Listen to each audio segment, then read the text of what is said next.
News time. Okay, as I started at, yesterday, I was doing a story about protect women, protect the black women, and this case here just popped up on the screen, and it's like it's a old case, but it's one that has been hidden, and no one's talking about it. But I was able to discover some information about it, so I'm going to share it with you. On April 25th, 2019, 15-year-old Sedaria Davis was last seen leaving her East Garfield Park neighborhood in Chicago. Her friends and family had not heard from her since. Sadly, on May 11th, Davis's body was found 6 blocks away from East Garfield Park, according to Chicago Sun-Times. Little else was known about the teen's death, but reports on social media said Davis was mutilated and had some of her organs missing. King Powell 19973 on Twitter wrote, Davis's fingers were cut off and some of her body parts were removed. There were also reports that Davis was a friend of Kanika Jenkins, another Chicago teenager whose body was found in a walk-in hotel freezer at the Crown Plaza Hotel in Rosemont, Illinois in September. Jenkins was 19 years old. A vlogger named Chasing Truth claimed Davis's body was possibly missing organs, which have also reported on social media. In addition, there were multiple people calling for Davis's story to receive more media attention. Stop killing black girls. Her story, just like many others, seemed to not make the news or fail to get the right amount of press. This beautiful young lady's life was taken, and we need answers. And so it's a lot of stories go here, but autopsy reports were inconclusive, according to WGNTV.com. A police spokesperson said there were no indications of how Davis died, and as can be the case, sometimes social media is more accurate than police investigators. Regardless, even if these are rumors, there needs to be more transparency in this teenager's death and an aggressive investigation. That combination could result in coverage from every news network and outlet. Please spread the word about this story so that our family can get justice. Our thoughts go out to everyone affected by this tragedy. So it was definitely a tragedy.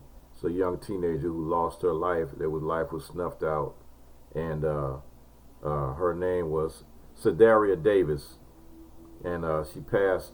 Her body was found in East Garfield Park, Illinois, and so if you know anything about that, please come forward and try so this parents can try to get some closure here, try to help get this case put it out there. Said this case number 2. 5 Alabama police officers are on leave, and 1 man is dead after the deceased man's family reported they witnessed cops shoot him at a local gym. Reports that 2 police officers shot and killed 39-year-old Dana Sherrod Fletcher outside of a Planet Fitness in Madison, Alabama around 4:30 p.m. on Sunday. Police said they shot Fletcher after Madison County police officers responded to a suspicious person call from someone in the gym. Fletcher and a woman were inside the gym videotaping people and asking personal questions. The Root could not find an Alabama statute that outlaws videotaping or talking to white people. According to police, Fletcher struggled with the officers and the police tasered him. The less than lethal taser was not effective, and the struggling Fletcher exited the car with a gun in his hand and pointed at officers. Madison County Sheriff Deputy Bates said in a statement. 2 Madison police officers fired their weapons at Fletcher was struck. The officers attempted first aid on Fletcher, but he was pronounced dead at the scene. So this is where it gets where you get the other side of the story. But a Facebook post by the deceased victim's wife contradicts the police narrative. Sherrell Fletcher insisted that her husband was unarmed during the incident and that the two did nothing wrong. I'm the wife of the victim that was shot and killed at the Planet Fitness in Madison.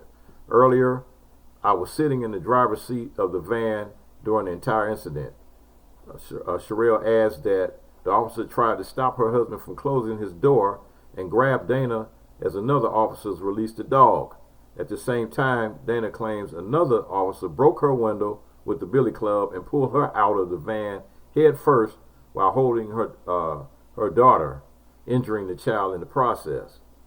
So you got the wife, the kid, the father got shot and killed by the cops, and then they just drugged the wife out the car where she was holding the kid, holding the baby.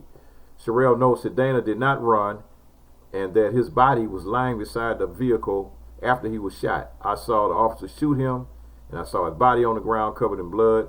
There was no crimes committed. My family and I were there so I could work out. The 5 officers involved were wearing body cameras and were subsequently placed on leave. Dana Fletcher was pronounced dead at the scene. The Root has reached out to Sherelle Fletcher, the Madison Police Department, and the Madison County Sheriff. The Madison Police Department has turned over all evidence to an independent investigation agency. So they turned all the evidence over to an independent investigator instead of having the police investigate themselves. So that possibly could get a different outcome. You know, we'll see. We'll see in the long run here. This is new. This just happened over the weekend. Man lost his life going to the gym. You know, so, you know, exercising while black is against the law now in Alabama. Story number 3. Nationwide, the new directory of black-owned businesses and organization is a national consumer-driven, web-based advertising and marketing business. Many times, consumers who will not do business with you and drive right by, going to other people's businesses, not knowing you are there right around the corner, ready to serve them.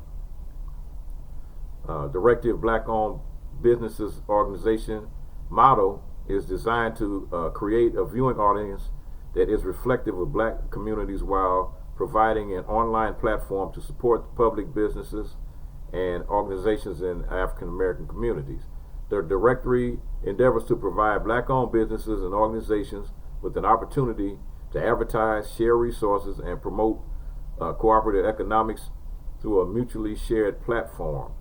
Striving to bring back black, we will push to promote the creation of earning opportunities, increasing and recycling the flow of revenue within the black communities, and expanding opportunities for black businesses and consumers. Let me see if I can find a like a web page. Let's see here. Okay, so this is where you go. This is where you can go to for the free listing. It's at www.dobobo.com. That's www.dobobo.com. That's Dobobo. So that's an abbreviation of the Black-Owned Businesses organization. So you can check them out, and if you got a question, if you want to question something and you want to email them, you can email them at info@dobobo.com. If you want to just ask them a question or two, you can always send them an email at info@dobobo.com. So that supports your black businesses here. And I'm going to give you a preview of some other stories that I'm going to cover. A couple of good stories that I did see earlier. They still go here. It's a black entrepreneur now owns a $62 million telecommunications firm. That's a good story. You have another story that a black girl whose white classmates put a rope around her neck awarded $68,000. So I'm gonna do those stories. Those are upcoming stories, and so hey, let's get busy. Enjoy this news. So it's another day, another theme song. Peace.